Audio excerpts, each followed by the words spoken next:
Hello and welcome back to another episode of Critical Reactions with your host Brian. We're going to take another request from the comments, and normally I would put the comment right here so y'all can read it alongside me, but there's just too much request going on here from too many people to do that, so I'm just going to read it as quickly as I can. It says, have you heard the warning? They are three sisters who started on piano, giving recitals of Brahms, Bach, and Diabelli.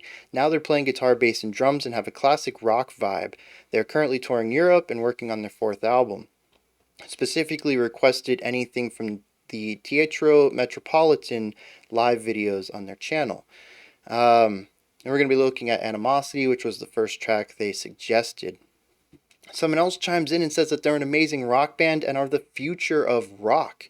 No frills, no gimmicks, straight up rock. They've been handpicked by Billy Corgan and by Muse to open for them. They've opened for Foo Fighters and will be opening for Guns N' Roses.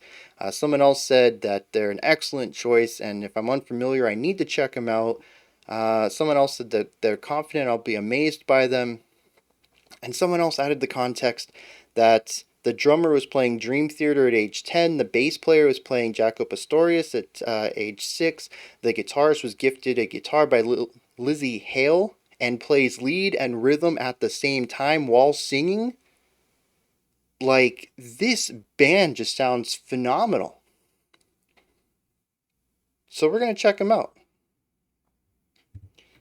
I don't know what to expect, but I'm pretty hyped to see what all is going on with this. So we're going to check out the track Animosity live at the Teatro Metropolitan. Let's dive into it. I've already collapsed, so I'll just drown my sorrows in a non-existent world.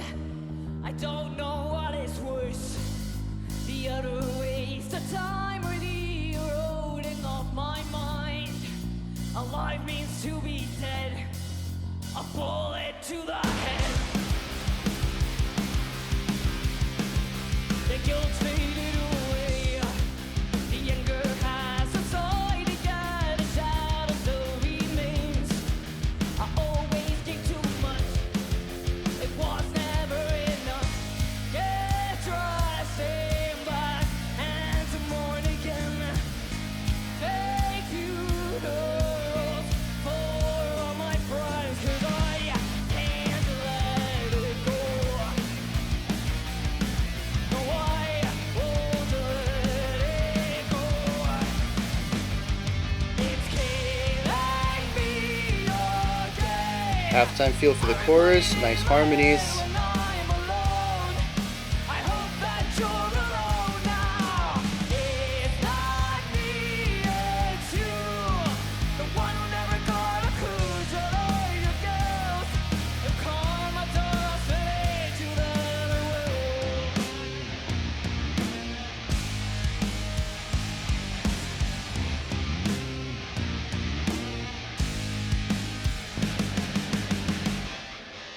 You ask me how I've been. I pin a smile over my face and act like nothing's wrong.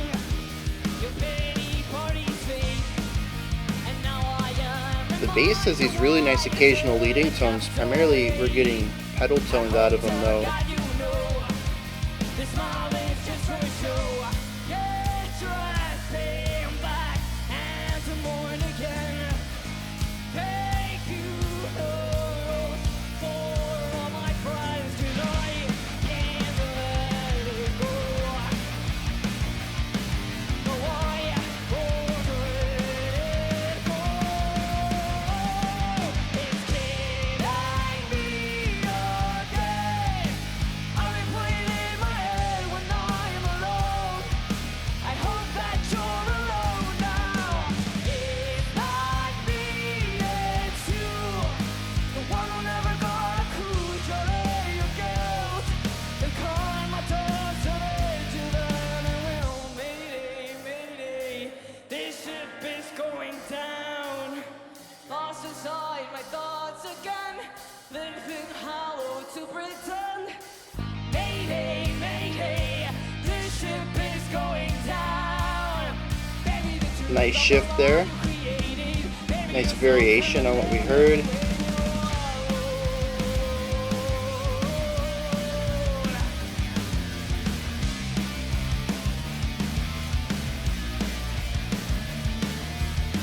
Mayday, mayday, this ship is going down.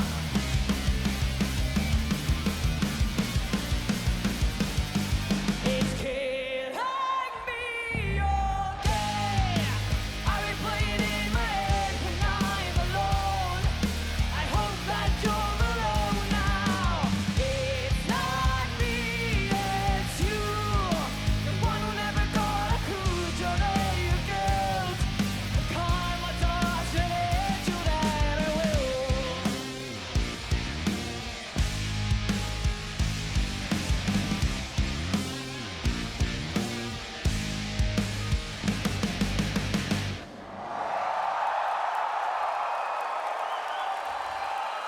Huh.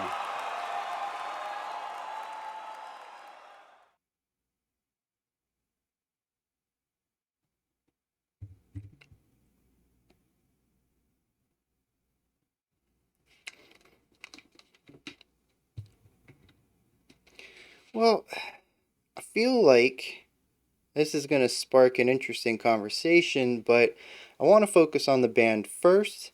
We'll get my thoughts and analyses on the track out of the way, and then we'll dip a little bit into this secondary topic that I think is quite important for this experience here.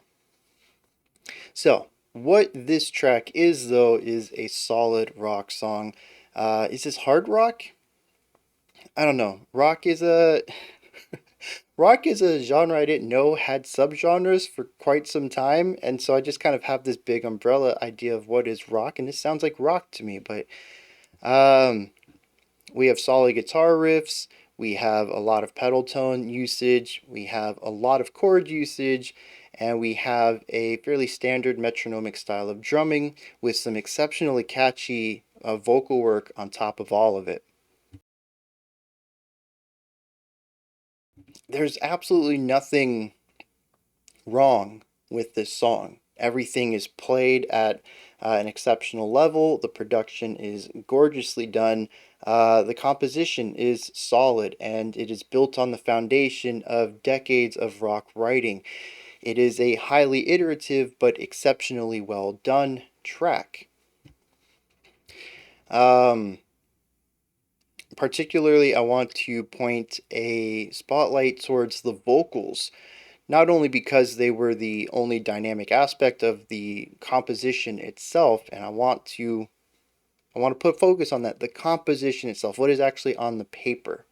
Okay, I don't want people to come at me saying that I put words in my mouth. I said that the guitar work wasn't dynamic or whatever. No, it's just that what's on the paper doesn't really change much from section to section. It is a song that knows what it is and does what it does well, but doesn't step outside of those lanes ever, honestly. But the vocals provide a highly dynamic aspect that she can alter nuancely the way that she delivers lines. And it provides an element to the track that it sorely needs, and that's a bit of dynamics. I think it is what most people are going to latch onto with this song specifically, and it's what keeps the song driving forward. It's what keeps it interesting from moment to moment. But also, a lot of that goes into the production as well, and just her general technique. She has a phenomenal projection to her vocals that allow it to get this larger than life sound to them even before we begin to put any production on it. Um, she certainly has the chops to be a lead vocalist, and it shows. And even on that perspective there, I think all three of these performers here have the chops for performance. I think all of them do an exceptional job of getting the energy up, being on stage, being in front of people, and performing. Even the drummer, we got shots of her a few times during fills. A lot of them, interestingly, being snare fills. She reminds me a lot of Lars from Metallica with the way that she drums. very reminiscent of him. Very snare heavy work. But it's not just how. It's not just that she hits the notes, it's how she hits the notes. It is the larger hand movements. There's absolutely no need for the hand to come up this high above the snare, but it's showmanship, and that's what these three have. They are phenomenal performers, and I think that's what a lot of people gravitate towards. Um, there were a few elements that I enjoyed in this that elevated the track a little bit over their contemporaries. One of which was the bass work, right? A lot of it is pedal tone bass. It's something we hear so often in rock and metal, and something that I'm always criticizing, probably unfairly for a lot of bands. But I do enjoy that there's a little bit more bass work in here. Every once in a while, we would get some leading tones, a series of eighth notes leading into our next pedal tone. And we did have that bass slide coming out of the bridge, which I thought was pretty neat because usually the guitarist will hog that spotlight. So I enjoyed that. The guitar work was fine, and the drumming, I thought, again, just really strong performance side. But what's actually on paper, what was actually being played, if we were to plot this out and transcribe it to sheet music, is fairly iterative metronomic rock drumming. So, all in all, I'm walking away from this song thinking that what they're doing is great. I think that they're very strong performers. I think they understand their medium and their style very well, and they're creating exceptional iterative rock music. In age that I don't hear much like this, I'm sure that there is a lot of demand for this sort of revival, and I think it's awesome that them, as far as I know it, they kind of started out on the internet posting videos of them playing, I don't know, school performances, like talent shows and stuff. I'm glad to see that they're finding a fandom starting from such humble roots. But as far as changing the landscape of music, at least this song in particular doesn't do that. And this is a good segue into my next section. Should I hit the lyrics first?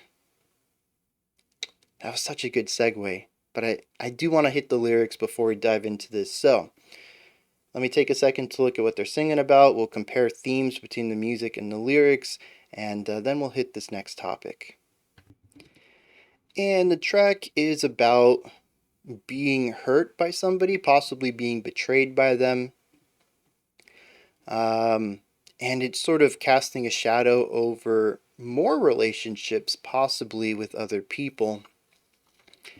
It says the guilt faded, the anger subsided, but its shadow still remains. The chorus says, "It's killing me again. I replay it in my head when I'm alone, but I hope that now you're alone. It's not me, it's you who never got the clue, so drown in your guilt. If karma doesn't hit you, then I will." And it has a lot of that teenage angsty edginess that I hear from a lot of rock bands. I could hear similar lyrics coming out of Papa Roach or 3 Days Grace. In fact, if these lyrics had showed up on 3 Days Grace's 1X, I don't think I would have batted an eye. And at the time, which would have, what was it when I was listening to 1X? Jeez, I was like 22, 23, 24 when I really got into that album. I would have been all over this track. But there is certainly a specific vibe and style here that I think works exceptionally well for them and well for the style, but doesn't quite revolutionize things. I had mentioned interestingly that this betrayal might affect their other relationships as well. It says, "Get dressed in black and mourn again. Fake funerals for all my friends, 'cause I can't let it go." So this betrayal, this backstabbing has affected their ability to trust others as well. It says, "You ask me how I've been, I paint a smile on my face and act like nothing's wrong, but I hope to God that you know this smile is just for show." Interestingly, we shift to a bridge that states that, well, it uses a metaphor. It says, "Mayday, mayday, the ship is going down. I'm lost inside my thoughts again, living hollow to pretend." The idea that I know I'm spiraling. I know that this is negatively affecting my health, but I can't escape this. I'm going down with the ship. Um, oh, you know another band that this reminds me of? Lyrically, Sick Puppies. Especially the line, "Drown in your guilt. If karma doesn't hit you, I will." Yeah, I could have seen that on Dressed Up as a Life. Or even Tripolar, especially with that, oh man, what was that track? I think it was their first single off of Tripolar too. It was a hard rock track. Uh, oh, One of Us is Going Down. Yeah. So there's a lot of angst. There's a lot of anger. There's a lot of not vulnerability. Feeling, I guess, feeling vulnerable in the lyrics that the music also showcases. You know, it's rock. Rock's going to be angsty. It's going to be heavier. But I like how the bridge shifts to something a bit lighter as well, to showcase this introspection of, I know this isn't great for me, but I can't escape it, or I'm not going to escape it. I'm going down with the ship. Um, and so we kind of look inward before having our explosive return to chorus, which again comes back to the anger and the animosity. You know, if karma doesn't hit you, then I will. Kind of feelings. Yeah, I mean, it works well. I think it hits the right target audience. It certainly works well with the themes of the music. It really, I mean, it's a good pairing right here between the lyrics and song, thematically, and as I mentioned, sort of aiming towards the right audience as well. So, you know, earlier I had mentioned that all of this isn't as revolutionary as I was hyped up to think it was. There is something really important about expectations. There's a lot of tracks I've gone into thinking that they're one thing, getting something else, and having a bit of a negative reaction towards it. Headspace is really important, and this doesn't just happen to me, this can happen to anybody with any art. Have you ever listened to a song or an album that you absolutely hated, or maybe it just bounced off of you, it just had no impact at all, and you return to it a few years later and you're like, dang, this is a banger, why did I ever, not enjoy this? Headspace and expectations are important. I think expectations specifically, especially when it comes to bands who change their sound, right? You have a specific sound you like a band for, and they go for something completely different on a new album, and you come back to it later knowing what the album is. Your expectations are already set. So my expectations here, y'all brought up Jaco Pastorius, Dream Theater. You said that every band in the world is wanting them to man, what is it called when you play before? Anyways, to play with them on live shows. You mentioned that they were playing Bach. Like, all of this is probably true. In fact, I see no reason why it wouldn't be. They might have been playing Dream Theater at 10 and doing piano recitals of Bach early in their lives as well, but none of it has anything to do with what I just listened to. And maybe this was just a really bad track to showcase their more technical composition. Maybe they don't have a more technical composition. Maybe the one person who said that they're no frills, no gimmick rock was the one I should have listened to, because that's what this is. This isn't revolutionary. It's not going to change the world of composition. It is highly iterative. It builds off of the building blocks and the foundations that bands before them have crafted. And there's nothing wrong with iterative music. If you're new to the channel, I view iterative music very highly, primarily because iterative music is how genres get expanded and refined but also because a lot of my favorite albums are iterative. They're not breaking new ground. If every artist broke new ground, well, nothing would ever become refined to a point of any sort of palatability, but also it would just kind of get boring with everything being fresh and new. There's nothing wrong with taking what works and shaping it just a little bit more than your predecessors did. But that's what this is, and I was hyped up that this was going to be some phenomenal masterpiece that made the rock world shake, and I'm sure it does make the rock world shake, but for completely different reasons than I was alluded to. And so I tried my best to have more of a positive reaction to this once I caught on to the fact that my expectations and hype were not what was being delivered.